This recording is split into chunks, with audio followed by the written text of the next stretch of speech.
अच्छा बेटा, आज हम लोग स्टार्ट कर रहे हैं अक्टूबर नवंबर वेरिएंट 33।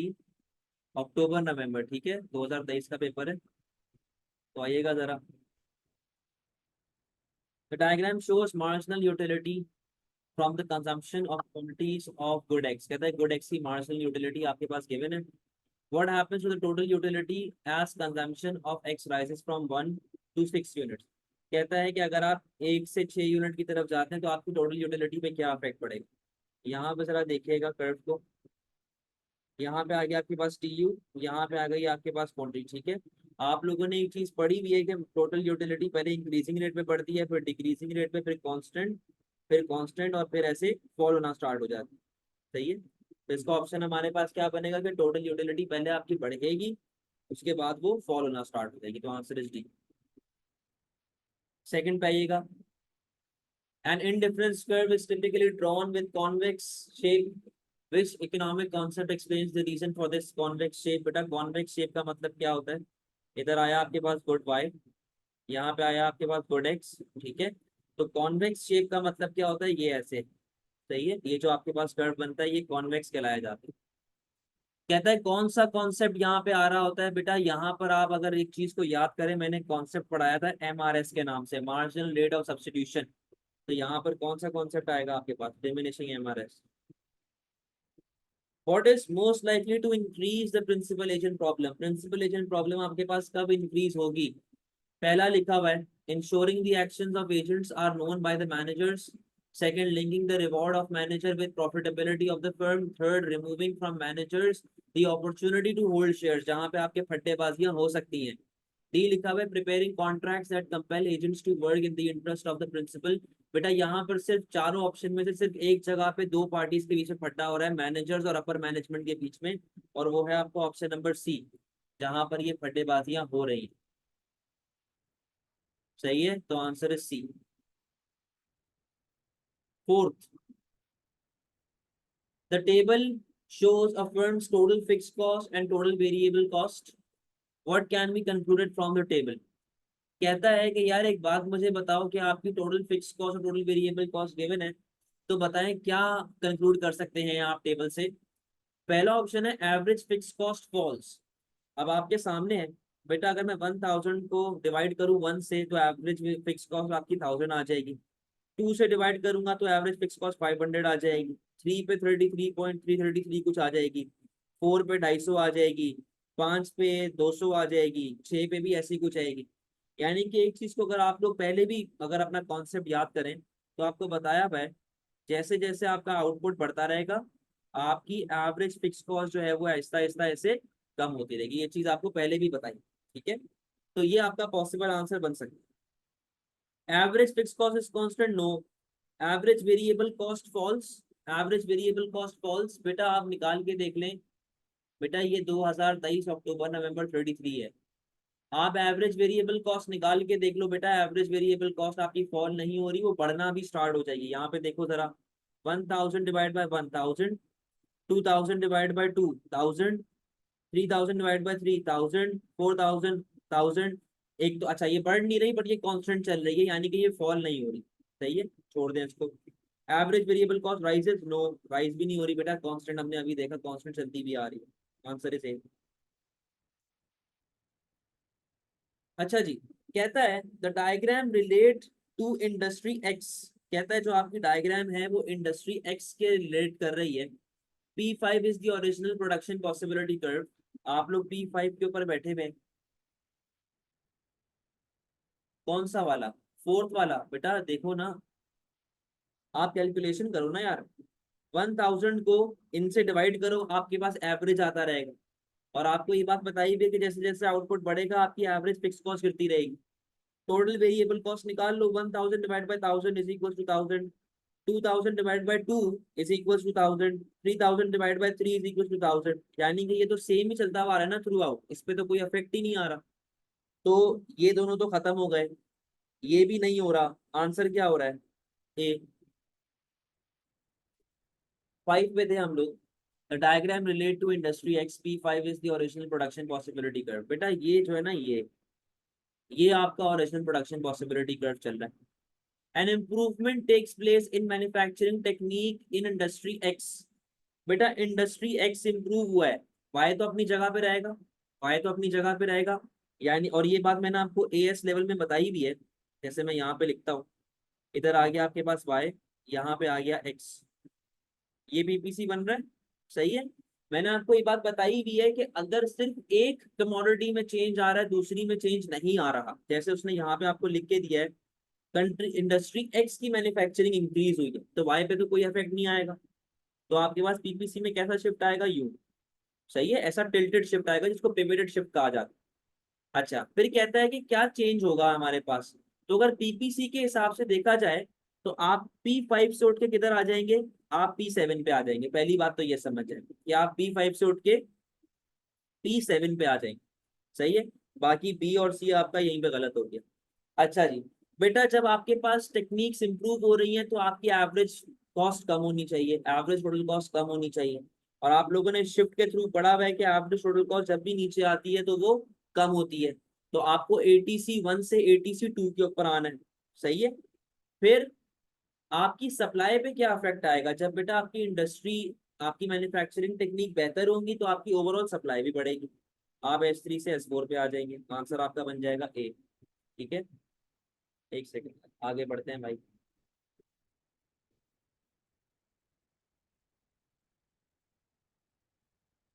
आगे क्या कहता है, क्वेश्चन नंबर 6। 6 कहता है world's largest coffee restaurant chain purchased a large coffee bean from Costa Rica. The farm has research and development facilities to study specific diseases that devastate the coffee bean crop. How is this type of takeover classified? कहता है कि यार एक largest coffee restaurant की chain, largest coffee restaurant की chain है, तो पहले तो आप ये चीज समझ लो कि वो रेस्टोरेंट है, यानी कि वो सर्विस सेक्टर है। यानी कि किधर ऑपरेट कर रहा होगा, ये टर्शरी में। कहाँ पे ऑपरेट कर रहा है, टर्शरी में ऑपरेट कर रहा है। अच्छा भाई, कहता है हमने क्या किया, हमने एक खेत को, एक फार्म को टेक ओवर कर लिया जो कि कॉफी डेवलपमेंट वगैरह जो है वो करता है, और रिसर्च फैसिलिटीज भी वहां पर है। सही है। तो फार्म कहाँ पे आता है बेटा, फार्म आता है प्राइमरी में। ऐसा ही है, फार्म आता है प्राइमरी में, आप बैठे हुए टर्शरी पे। यानी कि आप पीछे आ रहे हो, आप पीछे आ रहे हो। इसे कहा जाता है backward vertical integration. Vertical integration क्या है, इंडस्ट्री सेम है, स्टेज ऑफ ऑपरेशन डिफरेंट होना चाहिए। तो बेटा कॉफी का रेस्टोरेंट और कॉफी का फार्म, इंडस्ट्री सेम हो गई, बट आप एक स्टेप पीछे आ रहे हैं, तो इसको हम लोग कहते हैं backward vertical integration. Which condition is necessary for a firm to practice third degree price discrimination effectively? बेटा सिंपल इसकी डेफिनेशन है जो आपको नोट्स में भी लिख के दी हुई है, customers divided in separate market, इसकी डेफिनेशन। 9 पे आओ। A traffic study concluded that there would be significant benefits if 10% of car drivers switched to using motorcycles during peak traffic time. कहता है कि यार अगर, अच्छा एक स्टडी आई है जो कहती है कि यार जब हमारे पास पीक आवर्स चल रहे होते हैं ना, जहाँ पे ट्रैफिक बहुत ज्यादा होता है, अगर उस टाइम पे हमारे 10% कंज्यूमर्स भी जो है वो अगर बाइक पे आ जाए ना, मोटरसाइकिल पे आ जाए, तो सबको बड़ा बेनिफिट हो। विच benefit of this change would be considered a private benefit. कहता है आपका प्राइवेट बेनिफिट यहाँ पे क्या होगा। तो हमने सोशल को या एक्सटर्नल को हटाना है और सिर्फ प्राइवेट को हाईलाइट करना है। Faster journeys for those who continued to go by car. बेटा ये प्राइवेट बेनिफिट किसका पूछ रहा है, उन लोगों का पूछ रहा है जो मोटरसाइकिल पे आ गए। ठीक है। अगर मेरी बाइक चलाने से आप अपने काम पे जल्दी पहुंचते हो तो आपका बेनिफिट है ना, मेरा थोड़ी है। समझे बात को, अगर मेरी बाइक चलाने से आप काम पे जल्दी पहुंचते हैं तो वो आपका बेनिफिट है, मेरा बेनिफिट नहीं है। एग्जामिनर पूछ रहा है कि मुझे क्या बेनिफिट होगा बाइक चलाने का। तो क्या लिखा हुआ है पहला, faster journeys for those who continue to go by car. No बेटा, ये आपका बेनिफिट है, मेरा नहीं है। Faster journeys for those who switch to motorcycle, yes मेरे लिए क्या बेनिफिट है कि मैं जल्दी काम पे पहुंच जाऊंगा, possible answer. Increase safety for cyclist, अबे साइकिल होगा तो और बेड़ा गर्क होगा, मैं बाइक तो अंधाधुंध लोग चलाते हैं, साइकिल वाले कहाँ से सेफ होंगे। Reduce level of air pollution for pedestrians. बेटा देखो बाइकें आ रही हैं तो बाइकें ज्यादा आ रही हैं। देखो इस चीज को समझे कि एक गाड़ी में 4 बंदे 5 बंदे आराम से बैठ सकते हैं, बट एक बाइक पे सिर्फ 2 बंदे बैठ सकते हैं। तो हम पाकिस्तानी देसी हैं जो 6-6 बंदे पूरी पूरी फौज उठा के चले जाते, 4 बच्चे टंकी पे बैठे हुए हैं, पीछे बेगम बैठी है, बेगम के पीछे 2 बच्चे और बैठे हुए हैं, टीम भी हमने पूरी बनाई हुई है। ये बेटा हम बेगैरती करते हैं, वरना दुनिया में 2 से ज्यादा अलाउ नहीं है, समझे बात को। तो आपको ज्यादा मोटरसाइकिल यूज करनी पड़ेगी, ट्रैफिक कंजेशन वैसे ही मतलब सॉरी पोल्यूशन जो है वो वैसे ही होगा। तो आंसर क्या बना इसका, B. Which conditions are most likely to reduce the accuracy of cost benefit analysis and decision making? To reduce, कहता है कौन सी ऐसी कंडीशन है जो आपकी एक्यूरेसी को अफेक्ट करेंगी अगर आप कॉस्ट बेनिफिट एनालिसिस निकालते हैं। तो अब यहाँ पे देखिएगा, proportion of external cost and benefit to total cost and benefit. देखो बेटा असल में होता क्या है कि एक्सटर्नल कॉस्ट और एक्सटर्नल बेनिफिट निकालना डिफिकल्ट है, क्योंकि वो एक हाइपोथेटिकल सिचुएशन है ना, हमारे पास कोई करेक्ट फैक्ट और फिगर्स तो नहीं है, हम लोग तो अजम्पशन के बेसिस पे काम कर रहे होते हैं। तो अगर तो हमारे एक्सटर्नल कॉस्ट और एक्सटर्नल बेनिफिट काफी ज्यादा होंगे ना, तो it will be difficult to calculate them. और जब उन्हें कैलकुलेट करना डिफिकल्ट होगा तो बेटा उससे एक्यूरेसी के ऊपर भी इफेक्ट आ सकता है। तो क्या लिखा हुआ है कि इट शुड बी हाई, तभी तो हमारे पास एफिशिएंसी रिड्यूस होगी, एक्यूरेसी रिड्यूस होगी। अच्छा भाई, percentage of total cost and total benefit that are in the future. कहता है कोई ऐसे बेनिफिट और ऐसे कॉस्ट जो कि हमें फ्यूचर के अंदर करने हैं, तो बेटा फ्यूचर को तो मैं फोर्सी नहीं कर सकता, तो उससे एक्यूरेसी अफेक्ट होगी। Answer is A. What is consistent with the movement towards Pareto optimality. बेटा पैरेटो के बारे में आपको बताया गया है। यहाँ पे आ गया हमारे पास गुड बाय, यहाँ पे आ गया गुड एक्स, ये बीपीसी बन रहा है, मैं इधर पॉइंट ए पे बैठा हुआ, ठीक है। बेटा अगर मैं पॉइंट ए से पॉइंट बी पे चला जाऊं या मैं पॉइंट ए से पॉइंट सी पे चला जाऊं, यानी कि making one thing better off without making the other one worse off, यही कंडीशन हमने पढ़ी हुई थी पैरेटो की। तो अगर मैं ए से सी पे चला जाऊं या मैं ए से बी पे चला जाऊं, बेटा मैं पैरेटो को ऑपरेट कर, तो सिंपल इसका आंसर यहाँ पे क्या बना 10 का, कि जहां पर आप एक चीज को बेटर ऑफ करते हैं without making the other thing worse off, सही है, सिंपल पैरेटो की डेफिनेशन। 11 पे आइएगा, 11 क्या कहता है।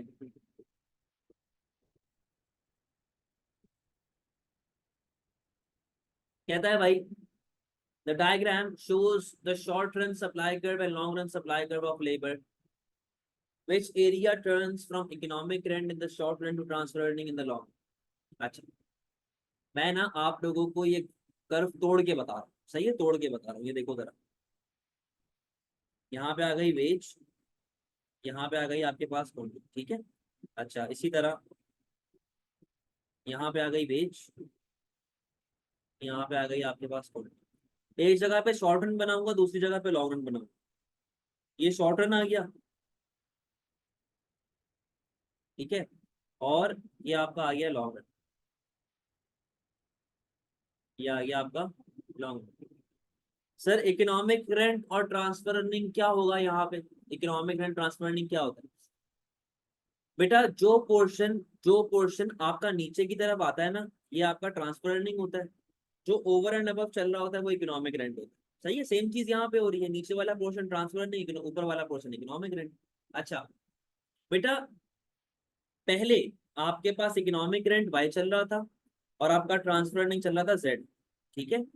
अच्छा, फिर क्या हो रहा है, अगर मैं लॉन्ग रन को देखूं, अगर मैं लॉन्ग रन को देखूं, इस वाले को देखूं, तो यहाँ पर आपके पास क्या चल रहा है, यहाँ पर आपके पास क्या चल रहा है ट्रांसफर अर्निंग में, यहाँ पर ट्रांसफर अर्निंग में ये दो चीजें आ रही हैं, इकोनॉमिक रेंट ये चीज आ रही है, समझे बात को। तो यहाँ पर आपके पास एक्स आ गया इकोनॉमिक रेंट, वाई इधर आ गया और जेड यहाँ पे आ गया। सही है। अब वो कहता है कि यार जब मैं शॉर्ट रन से लॉन्ग रन के ऊपर जाता हूँ, जब मैं शॉर्ट रन से लॉन्ग रन के ऊपर जाता हूँ, तो मेरा कौन सा ऐसा एरिया है जो पहले इकोनॉमिक रेंट था बट अब ट्रांसफर अर्निंग बन चुका है, जो पहले, अच्छा ये एक्स भी था, जो पहले इकोनॉमिक रेंट था बट अब ट्रांसफर अर्निंग बन चुका है। तो बेटा देखो वाई पहले जो था लाइन के ऊपर था, अब वाई आपका लाइन के नीचे आ गया, अब वाई लाइन के नीचे आ गया। और अगर मैं इस लाइन को उठा के ऐसा ले जाऊं यहाँ पर, तो आप ये देखो जरा, आप ये देखो जरा, वाई आ गया आप नीचे ट्रांसफर अर्निंग के अंदर, तो बेटा इसका आंसर क्या बनेगा, सिर्फ और सिर्फ वाई, सिर्फ और सिर्फ वाई। आगे हैं, which policies might a government introduce to increase marginal productivity of labor। Marginal productivity of labour increase करनी है भाई, तो गवर्नमेंट कौन सी पॉलिसी लगानी चाहिए जिससे आपका एमपीएल बढ़ जाए? एजुकेशन से बिल्कुल बढ़ता है, एजुकेशन से आपके पास बिल्कुल बढ़ जाता है आपका एमपीएल। तो yes. Tax allowance for capital goods, बेटा tax allowances for capital good का मतलब ये है कि आपके पास अब कैपिटल गुड जो है वो यूज होना शुरू हो जाएगा, जब यूज होगा तो प्रोडक्टिविटी ओवरऑल आपकी बढ़ जाएगी। तो आंसर आपका है D. What is most likely to increase relative poverty in a country, बेटा रिलेटिव पॉवर्टी का मतलब कंपैरेटिवली गरीब। तो रिलेटिव पॉवर्टी किस चीज से आपकी इकोनॉमी में बढ़ेगा? इंक्रीजिंग मीन्स टेस्टेड बेनिफिट, बेटा नो, इससे आपके पास रिलेटिव पॉवर्टी कम होती है, गरीबों को बेनिफिट मिलता है। Increasing the power of trade union, no बेटा, इससे लेबर के राइट सिक्योर होंगे तो रिलेटिव पॉवर्टी नहीं होगी। मेकिंग टैक्स सिस्टम मोर प्रोग्रेसिव, यानी कि और ज्यादा अमीरों से आप टैक्स लो तो बेटा इससे भी रिलेटिव पॉवर्टी आपकी डिक्रीज होती है। रिमूविंग नेशनल मिनिमम वेज, अगर आप नेशनल मिनिमम वेज ही हटा दोगे तो बेटा गरीबों को नुकसान होना स्टार्ट हो जाएगा। Which policy is not design to correct market failure?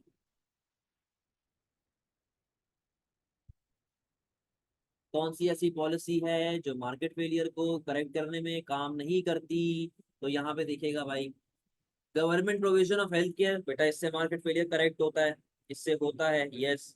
Price controls on large firms, इससे भी होता है, यस। रेगुलेशंस, इससे भी होता है, यस। इंट्रोडक्शन ऑफ कोटा, बेटा इससे इंपोर्ट पे अफेक्ट आता है, इससे कोई डायरेक्ट आप एक्सटर्नैलिटी पे अफेक्ट नहीं कर रहे हो। To control the cost of living, government have to control the cost of living. Governments have sometimes imposed a maximum price on a certain good that is below the free market price. Free market price से नीचे आपने maximum price को लगा दिया. What is often an undesirable side effect of such a policy? बेटा क्या आपके पास इस पॉलिसी का ड्रॉबैक हो सकता है? अगर मैं आपको तो पुरानी कोई एएस वाली बात याद कर रहा हूँ तो मैक्सिमम प्राइस कैसे लगती थी? प्राइस क्वांटिटी, ठीक है। डिमांड आ गई, सप्लाई आ गई, ये आपका इक्विलिब्रियम पोजीशन आ गया। प्राइस, क्वांटिटी, सप्लाई, डिमांड, ठीक है। अच्छा ये होना चाहिए, मतलब इक्विलिब्रियम। गवर्नमेंट मैक्सिमम प्राइस लगाती है यहाँ पर, सही है। तो बेटा जब government maximum price below the equilibrium लगाती है तो प्रॉब्लम क्या होती है कि आपका क्यूडी बढ़ जाता है और आपका क्यूएस क्या होता है भाई? क्यूएस कम हो जाता है, तो बेटा मार्केट में क्या क्रिएट हो जाएगा? शॉर्टेज क्रिएट हो जाएगा, सिंपल सा ड्रॉप है। What is an increase in national income most likely to induce an increase in investment spending? बेटा अगर आपके पास नेशनल इनकम बढ़ती है तो उसकी वजह से आपके पास इन्वेस्टमेंट स्पेंडिंग भी बढ़ रही है। What is an increase in national income most likely to induce, अच्छा तो क्या लिखा हुआ है? when firms have spare production capacity, when firms use labor intensive production, when the increase in income is regarded as permanent, when the increase in income is regarded as temporary। बेटा ये जो question है ये आपका link कर रहा है accelerator effect के साथ, कि जब आपके पास नेशनल इनकम बढ़ती है तो उससे इन्वेस्टमेंट पे अफेक्ट आता है। सिंपल सा आंसर यही है कि हमारे पास जो एक्सेलरेटर इफेक्ट की थ्योरी है उसे अगर आप लोग पढ़ेंगे तो आपको याद आ जाएगा। What is a function of money? बेटा फंक्शन ऑफ मनी क्या होता था? फंक्शन का मतलब ये था कि पैसे का काम क्या है, पैसे का काम क्या है, ठीक है। तो पैसे के काम के अंदर आपको तीन चार चीजें पढ़ाई थी, medium of exchange, store of value, means of deferred payment, unit of account. तो कौन सा वाला यहाँ पे आ रहा है? Deferred payment. ये डिविजिबिलिटी बेटा करेक्टरिस्टिक है, पोर्टेबिलिटी करेक्टरिस्टिक है, वाइडली एक्सेप्टेड ये भी आपकी करेक्टरिस्टिक है। अच्छा जी, a pandemic encourages many workers in developed countries to work from home, leading to a closure of city center businesses such as coffee shops and retailers. If this way of working continues after the pandemic, what is most likely to result? कहता है बेटा अगर pandemic के बाद भी इस तरह की सिचुएशन चलती रही तो पूरी इंडस्ट्री ही अफेक्ट होगी ना। और एक बात आपको बताई भी है, जब पूरी की पूरी इंडस्ट्री अफेक्ट होती है तो उसे क्या कहते हैं? Structural unemployment. चाय पीने दो यार, 2 मिनट रहेगा बस।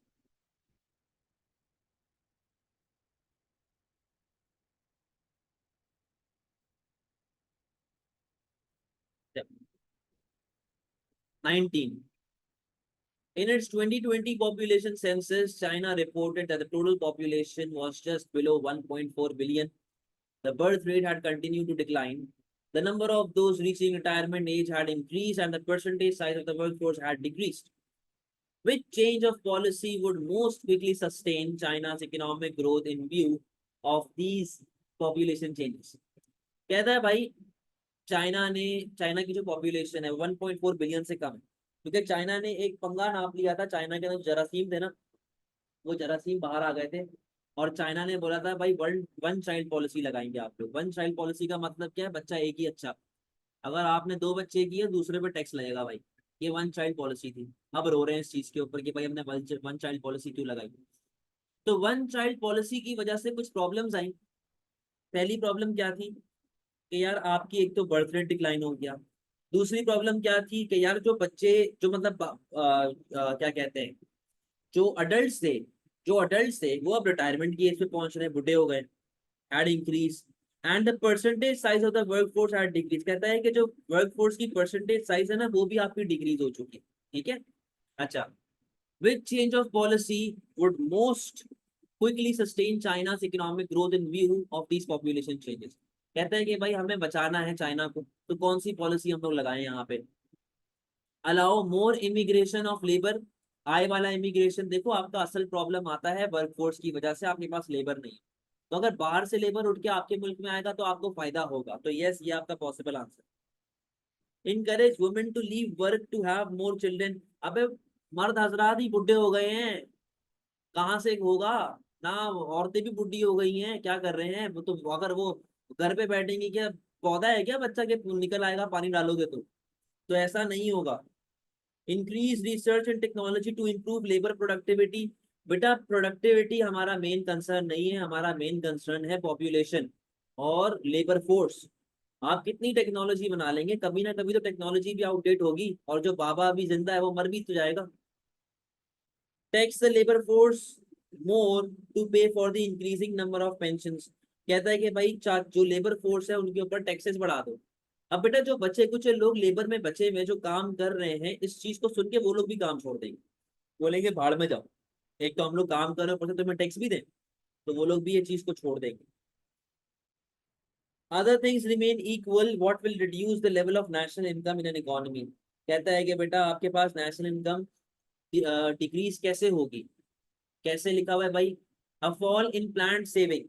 बेटा जब सेविंग कम होती है तो कंजम्पशन बढ़ता है, आपके पास मल्टीप्लायर इफेक्ट आता है, फॉर्मूला आपको याद होना चाहिए। और जब कंजम्पशन बढ़ती है एग्रीगेट एक्सपेंडिचर इससे आपकी बढ़ रही होगी, तो ये आंसर नहीं है।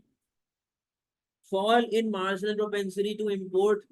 बेटा इससे भी आपके पास एग्रीगेट एक्सपेंडिचर बढ़ता है, क्योंकि फॉर्मूला क्या है? सी प्लस आई प्लस जी प्लस एक्स माइनस एम ना। एम कम हो रहा है तो आपका ए ही बढ़ेगा, सिंपल सी बात है। An increase in the average propensity to consume. बेटा लिखा हुआ है कि अगर हम लोग average average propensity to consume को गिराएंगे, सॉरी बढ़ाएंगे, एवरेज प्रोपेंसिटी टू कंज्यूम को हम लोग बढ़ाएंगे, तो बेटा इससे भी आपका एवरेज एग्रीगेट एक्सपेंडिचर बढ़ेगा, क्योंकि हमने क्या करवाना है? रिड्यूस करवाना है। तो अगर आप एमपी एपीसी को भी बढ़ाओगे, एवरेज प्रोपेंसिटी टू कंज्यूम को बढ़ाएंगे, तो आपका एग्रीगेट एक्सपेंडिचर बढ़ता है। सिंपल सा, ये देखो ये बढ़ेगा तो ये भी बढ़ेगा भाई। Reduction in the level of defence expenditure. कहता है कि हम लोगों ने आर्मी के ऊपर खर्चा कम कर दिया, जिससे गवर्नमेंट एक्सपेंडिचर कम होगा, तभी एग्रीगेट एक्सपेंडिचर भी कम होगा। रिड्यूस वाला मामला। देखिए हमारी हुकूमत कितनी अच्छी है, डिफेंस पे कितना खर्चा करती है, तो हम लोगों के लिए करती है भाई एग्रीगेट एक्सपेंडिचर बढ़ाने के लिए। हम लोग है ही ना शुक्री कौम, फिर लड़ते हैं आगे से जाके। ये हमारे भले के लिए सोचते हैं भाई ये लोग। 21 क्या कहता है? What according to the accelerator principle will cause the level of investment to fall. बेटा एक्सेलरेटर प्रिंसिपल में जो इन्वेस्टमेंट का लिंक था वो आपकी इनकम के साथ था। इनकम बढ़ेगी तो इन्वेस्टमेंट बढ़ेगी, इनकम कम होगी तो इन्वेस्टमेंट भी क्या होनी चाहिए? कम होनी चाहिए। B answer. What is measured on the vertical axis of Phillips curve. बेटा जब हम लोग फिलिप्स कर्व बनाते थे तो हमारे पास क्या होता था? नीचे एक्स एक्सिस पे हमारे पास अनएम्प्लॉयमेंट आता था, सही है, और वाई एक्सिस पे क्या आता था? इन्फ्लेशन का percentage.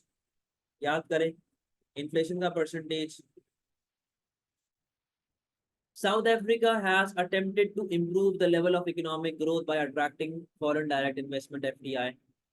What can be deduced from this diagram about the relationship between FDI and GDP growth between 2008 and 2018? कह रहा है 2008 और 2018 से लेके अब तक क्या हो रहा है बेटा आपके पास, तो चेक कर लेते हैं। पहला ऑप्शन क्या कहता है, relationship between level of FDI and GDP growth is generally weak. Check कर लेते हैं बेटा, ये देखो, ये आपका एफडीआई गिर रहा है, लेकिन अच्छा कहाँ तक गिर रहा है, ये तकरीबन 2010 तक गिर रहा है, लेकिन आपका जीडीपी 2009 तक गिर रहा है। अच्छा यानी कि यहाँ तक सही है।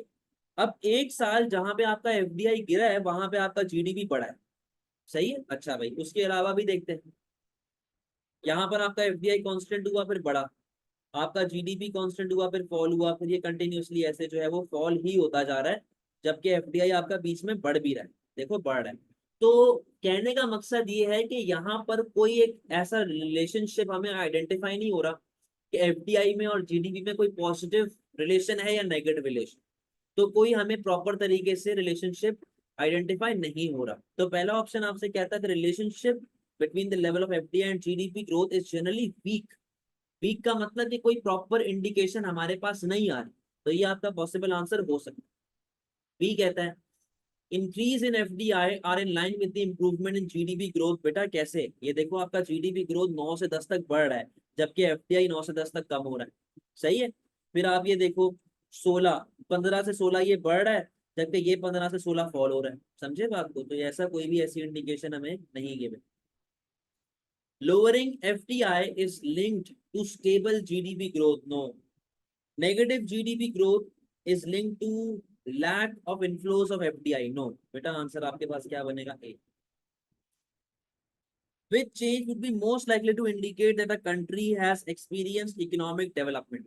बेटा इकोनॉमिक डेवलपमेंट का मतलब होता है कि जब आपका स्टैंडर्ड ऑफ लिविंग बढ़े, आपका एचडीआई वगैरह बढ़ जाए, ये आपका इकोनॉमिक डेवलपमेंट होता है, ठीक है। तो कहता है कौन सा ऐसा चेंज है तो ये इंडिकेट करे कि आपके पास इकोनॉमिक डेवलपमेंट आ रही है। Appreciation in the country's currency, no. बेटा इसे इकोनॉमिक ग्रोथ के जुमरे में गिना जाता है। Improvement in quality of life, yes. Improvement in country's trade balance, no. Increase in country's GDP, no. The table gives some economic indicators of 4 countries. Which country is closest to achieving the principal aim of government economic policy? बेटा चार policies आपको, चार objectives आपको बताए मैं government के, price stability, balance of payment stability, unemployment कम से कम रखना और इकोनॉमिक ग्रोथ, ये चार आपको बताए चाहिए। तो अब यहाँ पे जरा देखें 25 के अंदर क्या हो रहा है। देखो सबसे पहले तो इसको आप निकाल लो किसके हिसाब से, इन्फ्लेशन के हिसाब से देखें कि इन्फ्लेशन किस में कम है, और जीडी, चलो जीडीपी से देखें। बेटा जीडीपी किसका सबसे ज्यादा है, सबसे ज्यादा हमारे पास जीडीपी आ रहा है यहाँ पर, सही है। सबसे ज्यादा जीडीपी आ रहा है यहाँ पर डी में। फिर सबसे कम इन्फ्लेशन कहाँ पे आ रहा है, यहाँ पे आ रहा है। फिर अनएम्प्लॉयमेंट सबसे कम है इधर, अनएम्प्लॉयमेंट सबसे कम है यहाँ। अच्छा बैलेंस ऑफ पेमेंट सबसे ज्यादा है यहाँ पे। तो बेटा जब तीन चीजें हमारे डी के फेवर में है तो आंसर क्या बनेगा, डी बनेगा। What is a government macro economic aim, कहता है गवर्नमेंट का मैक्रो इकोनॉमिक एम क्या होता है भाई, तो यहाँ पर देखते हैं जरा। फॉल इन प्राइस लेवल, हम लोगों ने अभी बात की कि price stability is one of the government objectives. Increase in monopoly regulation, नहीं गवर्नमेंट का एम नहीं है। Lower tax on consumer good, ऐसा भी कोई एम नहीं होता। Minimum ways for low paid agriculture worker, ऐसा भी कोई एम नहीं है। तो जनरल जनरल हम लोगों ने मोटे मोटे एम्स की बात की, वो इनकी बात पूछ रहा है। Which row correctly identifies the characteristics of a low income economy? बेटा लो इनकम इकोनॉमी की फटी बड़ी होती है, हालात खराब होते हैं, वहां पर डिपेंडेंसी क्या होती है, dependency on the primary sector is very high. Low income economy developing region में dependency on primary sector is very high. A B या सी में से कोई एक आंसर है। जीनी कोफिशिएंट, जीनी कोफिशिएंट आपका कैसा होता है बेटा, जीनी कोफिशिएंट हाई होने का मतलब इनकम इनइक्वालिटी ज्यादा है, जीनी कोफिशिएंट लो होने का मतलब है इनकम इनइक्वालिटी कम है। तो डेवलपिंग में लॉजिकल सी बात है, Gini coefficient should be high. Per capita real income, per capita real income, बेटा पर कैपिटा का मतलब पर बंदे की रियल इनकम वहां पे क्या होनी चाहिए, लो होनी चाहिए। तो आंसर क्या बना, B. What is the role of IMF, बेटा आईएमएफ की थ्योरी वगैरह सब आपके पास नोट्स में अवेलेबल है। आईएमएफ का काम क्या होता है बेटा, वो असिस्टेंस प्रोवाइड करता है। पाकिस्तानियों से बेहतर आईएमएफ के बारे में और कौन जान सकता है भाई, हम तो उन्हीं के टुकड़ों पे पल रहे हैं। तो आंसर क्या बना आपके पास यहाँ पे, सी। The diagram shows the international trading position of a country that had tariffs on imports. कहता है कि भाई एक डायग्राम है जहां पर वो आपको ये बताता है कि हमारे पास इंटरनेशनल ट्रेडिंग पोजीशन क्या चल रही है जब गवर्नमेंट ने टैरिफ मार दी। The country remove the tariffs on imports. Country ने टैरिफ्स को रिमूव कर दिया। कंट्री ने टैरिफ्स को रिमूव कर दिया। What was the quantity of imports into the country after removal of tariffs? कहता है कि टैरिफ्स रिमूव होने के बाद आपके पास बेटा कंट्री कितना जो है वो इंपोर्ट कर रही है। मैं जरा एएस की डायग्राम वापस से बना रहा हूँ। बेटा मैंने ये बात आप लोगों को बताई भी है कि जब आप A2 में बैठते हो तो एग्जामिनर ये अज्यूम करता है कि बच्चा एएस और ओ लेवल की नॉलेज लेके बैठा हुआ है। हालांकि ये डायग्राम A2 के कोर्स में नहीं है, बट देखो कमीने ने दे दी उठा के। तो जरा देखते हैं इसके बारे में। बेटा आप लोगों को एएस में कैसे पढ़ाया था? यहाँ पे आया डोमेस्टिक सप्लाई, यहाँ पे आया domestic demand, equilibrium position E, quantity Q, price level P. ये आपका डोमेस्टिक के मामला चल रहे हैं, ये आपके डोमेस्टिक के मामला चल रहे हैं। अच्छा, ये आपके पास बेटा वर्ल्ड प्राइस आती है, ये आपके पास आ गई है वर्ल्ड प्राइस। ठीक है, ये वर्ल्ड प्राइस आ गई है, ये वर्ल्ड सप्लाई आ गई है। अच्छा, हम लोग बेटा कितना इंपोर्ट कर रहे हैं? हम लोग ये इंपोर्ट कर रहे हैं, ये आपका क्यूएस आ गया, ये आपका क्यूडी आ गया। हम लोग इतना इंपोर्ट कर रहे हैं। अच्छा, अब गवर्नमेंट क्या करती थी यहाँ पे? गवर्नमेंट ने लगा दिया टैरिफ जिससे वर्ल्ड प्राइस बढ़ गई। जब वर्ल्ड प्राइस बढ़ेगी तो आप आ जाएंगे WP1 पे, आप आ जाएंगे WS1 पे।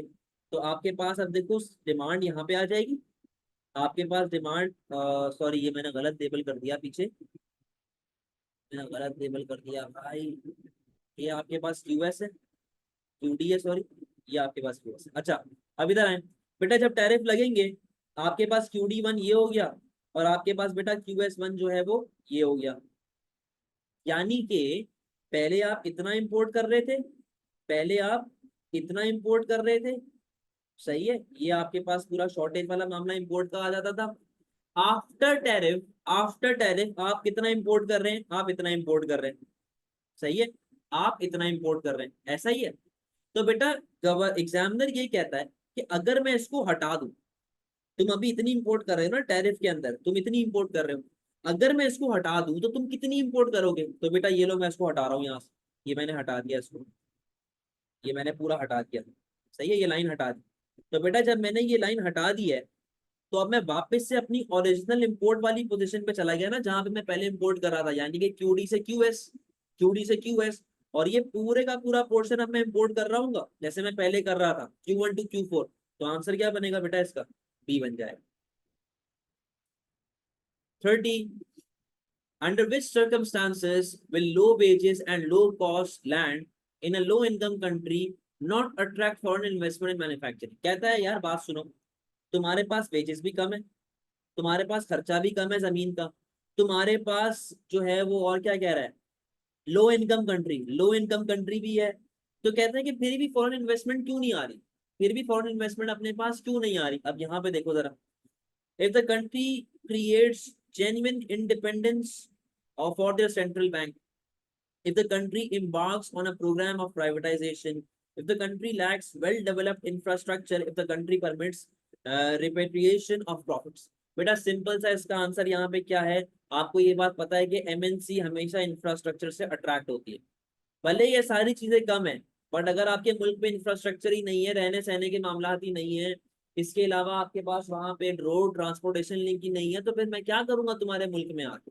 ठीक है, ये तो वही बात हो गई कि मैं एक जगह पे घर ले रहा हूँ जहां पर वॉशरूम नहीं है, वॉशरूम मुझे दरवाजे से, घर से बाहर निकल के नीचे बेसमेंट में जाके वॉशरूम जाना पड़ेगा, फायदा ऐसा घर लेने का? तो ये वही बात है बेटा, इंफ्रास्ट्रक्चर ही नहीं है आपके मुल्क में, तो मैं क्यों आऊंगा तुम्हारे पास? आंसर इज सी। समझ गए बेटा? तो ये आपका पेपर यहाँ पे एंड होता है।